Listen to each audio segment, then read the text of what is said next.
উপকৃত হৈ থাকিবলৈ তেওঁলোকে প্ৰয়াস কৰে। তাৰ বাবেই আপোনালোকক মই ধন্যবাদ জ্ঞাপন কৰিছোঁ। আজি অনুষ্ঠানটো আপোনালোকে অংশগ্ৰহণ কৰিলে, বহুত গুণৱান ব্যক্তি আছে, তেওঁলোকৰ ভাষণ শুনিব আৰু আশা কৰিম যে নাৰী দিৱসৰ তাৎপৰ্য আৰু নাৰীৰ প্ৰয়োজনীয়তা সমাজ গঠন বহুত চিন্তনীয় বিষয়। যে মই সমাজৰ কথা নকলেও অসম সাহিত্য সভাৰ কথা ক'ব পাৰোঁ যে অসম সাহিত্য সভাত এনে কিছু বৰেণ্য মহিলা আছে যিসকল মহিলাই অসম সাহিত্য বা শক্তি বৃদ্ধিৰ ক্ষেত্ৰত তেখেতসকলৰ যোগদান আছে। আমাৰ দুগৰাকী দুগৰাকী মহিলাই সভাপতিৰ আসন অলংকৃত কৰিছে। তাৰ উপৰিও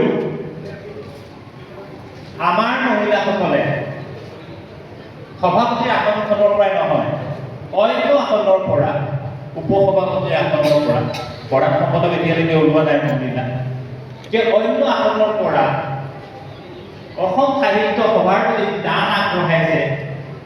এই দান অসমীয়া জাতিয়ে সদায় স্বীকাৰ কৰিব।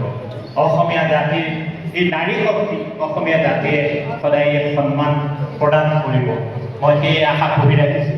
আৰু এটা অংগীকাৰবদ্ধ হোৱাৰ সময় আহি পৰিছে যে অসম সাহিত্য সভাৰ সভাপতিৰ আসনখনত এগৰাকী সুযোগ্য মহিলা আমি বহুৱাবৰ কাৰণেও আমি চিন্তা চৰ্চা কৰিব লাগিব। যিহেতু সবল নাৰী শক্তি যদি আমি প্ৰতিপন্ন কৰিবলৈ হয়, শক্তিমান জাতি হিচাপে যদি পৰিগণিত কৰিবলৈ হয়, এই চিন্তা চৰ্চাবিলাকো আমি কৰিবলৈ শিকিব লাগে। কাৰণ আমি সকলোকে আগুৱাই লৈ যোৱাৰ বাবে আমি অংগীকাৰবদ্ধ হ'ব লাগিব। অকলশৰে কোনো আগবাঢ়ি যাব নোৱাৰে। বিশেষকৈ সাহিত্য সভাত পদবী নামৰ যিটো যুঁজ থাকে, যিটো প্ৰতিদ্বন্দ্বিতা থাকে, এই প্ৰতিদ্বন্দ্বিতাটো আটাইতকৈ আকৰ্ষণীয়।